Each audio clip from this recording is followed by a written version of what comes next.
നിനക്കായി കരുതും അവൻ നല്ലയോരി. നിനക്കായി കരുതും അവൻ നല്ലയോരി. കഷ്ടങ്ങളിൽ നല്ല തുണയേശു, കണ്ണുനീരവൻ തുടയ്ക്കും. കഷ്ടങ്ങളിൽ നല്ല തുണയേശു, കണ്ണുനീരവൻ തുടയ്ക്കും. വഴിയൊരുക്കും അവനാഴികളിൽ, വലം കൈ പിടിച്ചെന്നെ വഴി നടത്തും. വഴിയൊരുക്കും അവനാഴികളിൽ, വലം കൈ പിടിച്ചെന്നെ വഴി നടത്തും.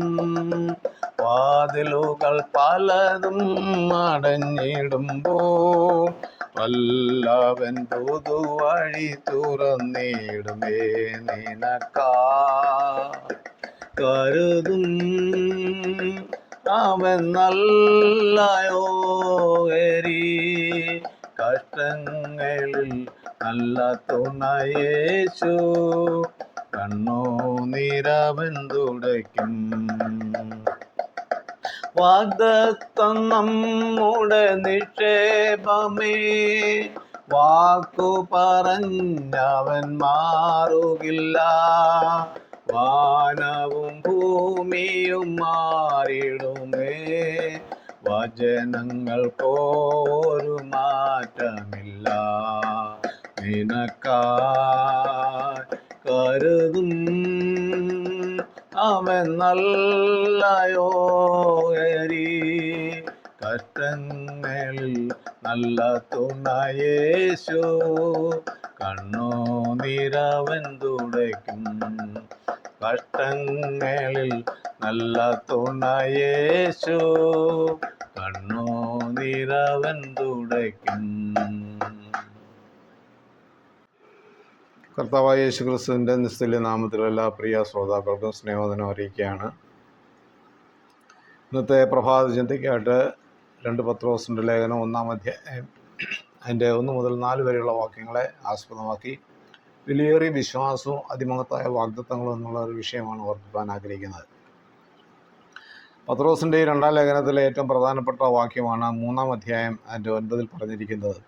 ചിലർ താമസം എന്ന് വിചാരിക്കുന്ന പോലെ കർത്താവ് തൻ്റെ വാഗ്ദത്തം നിവർത്തിപ്പാൻ താമസിക്കുന്നില്ല. ആരും നശിച്ചു പോകാതെ എല്ലാവരും മാനസാന്തരപ്പെടുവാൻ അവൻ ഇച്ഛിച്ച് നിങ്ങളോട് ദീർഘക്ഷമ കാണിക്കുന്നതേ ഉള്ളൂ. ഇനി വിഷയത്തിലേക്ക് വരട്ടെ. അപ്പോസ്തലനായ പത്രോസ് ലേഖനം എഴുതുമ്പോൾ എടുത്തു പറയുന്ന ഒരു കാര്യമാണ്, ഞങ്ങൾക്ക് ലഭിച്ചതുപോലെ അതേ വിലയേറിയ വിശ്വാസം ലഭിച്ചവർക്കെന്ന്. വിളിയും തിരഞ്ഞെടുപ്പും ഒരു കാര്യം ഉറപ്പാക്കുന്നതാണ്, അതായത് നിത്യജീവൻ ഉറപ്പ് തന്ന് മുദ്രയിട്ടിരിക്കുകയാണ്. പത്രോസിന് ലഭിച്ച വിലയേറിയ വിശ്വാസവും അതിമഹത്തായ വാഗ്ദത്തം ലഭിച്ചവർക്ക് വേണ്ടിയാണ് ഈ ലേഖനം എഴുതിയിരിക്കുന്നത്.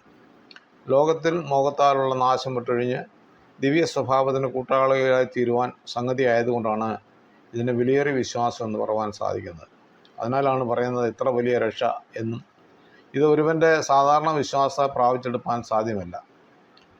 സാത്താൻ വരെയും യേശു ദൈവത്തിനെന്ന് വിശ്വസിക്കുകയും സമ്മതിക്കുകയും ചെയ്യുന്നുണ്ട്. അതും ഒരു വിശ്വാസമല്ലേ. എന്നാൽ ആ വിശ്വാസം കൊണ്ട് നേടിയെടുക്കുവാൻ സാധ്യമല്ല വിലയേറിയ അതിമഹത്തായ വാഗ്ദത്തങ്ങളും. അതിന് നാം ചില വില കൊടുക്കണം.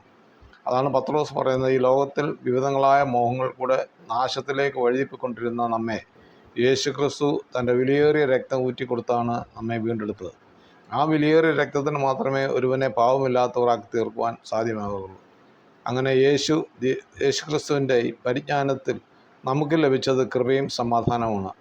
അങ്ങനെ നമ്മുടെ യേശു ക്രിസ്തുവിലുള്ള വിലയേറിയ വിശ്വാസം മൂലം നമുക്ക് വർദ്ധിപ്പിച്ചു തരുന്നതാണ് കൃപയും സമാധാനവും. അതോടൊപ്പം ജീവനും ഭക്തിക്കും വേണ്ടിയതൊക്കെയും ദാനം ചെയ്തിരിക്കുകയാണ്. ഈ വിലയേറിയ വിശ്വാസം ലഭിച്ചവർക്കുള്ള അവകാശങ്ങളാണ് കൃപയും സമാധാനവും ജീവനും ഭക്തിക്കും വേണ്ടതൊക്കെയും. അതുമൂലം ഈ ലോകത്തിൻ്റെ മോഹം മൂലം നാശത്തിലേക്ക് പതിപ്പാൻ ഇരുന്ന നമുക്ക്, അതായത് പാപത്തിൽ മരിപ്പാനായിരുന്ന നമുക്ക് ദൈവം കൃപയും സമാധാനവും ജീവിതത്തിൽ നൽകി അനുഗ്രഹിച്ചിരിക്കുകയാണ്. അതുകൊണ്ട് നാം ചെയ്യേണ്ട കാര്യങ്ങൾ പത്രോസ് അപ്പോസ്തലൻ തന്നെ പറഞ്ഞിരിക്കുന്നത്, ഒന്നാമത് ഉത്സാഹം കഴിച്ച് വിശ്വാസത്തോടെ വീര്യവും അതോടൊപ്പം പരിജ്ഞാനവും ഇന്ദ്രിയജയവും സ്ഥിരതയും ഭക്തിയും സഹോദരപ്രീതിയും അതോടൊപ്പം സ്നേഹവും കൂട്ടിക്കൊള്ളുവാനാണ്. പ്രിയ ശ്രോതാക്കളെ, ഈ കാലങ്ങളിൽ ദൈവസ്നേഹം ഓരോരുത്തരിലും കുറയുന്നതിൻ്റെയുള്ള കാരണങ്ങൾ നമുക്ക് തന്നെ കണ്ടെത്താൻ സാധിക്കും.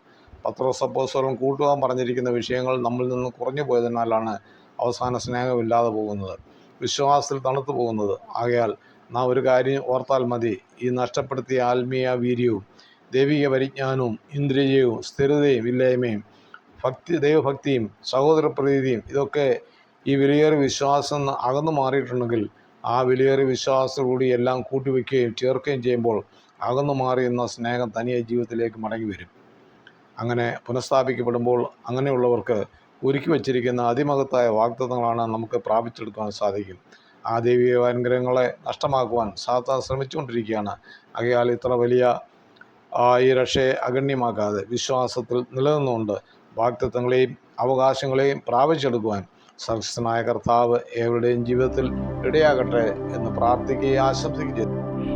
തിരുവചന ഭാഗങ്ങൾ തുടർന്ന് ലഭിക്കുവാൻ ഈ വീഡിയോ ലൈക്ക് ചെയ്യുക, ഷെയർ ചെയ്യുക, സബ്സ്ക്രൈബ് ചെയ്ത് സപ്പോർട്ട് ചെയ്യുക. തുടർന്നുള്ള തിരുവചനങ്ങളുമായി നമുക്ക് വീണ്ടും കാണാം.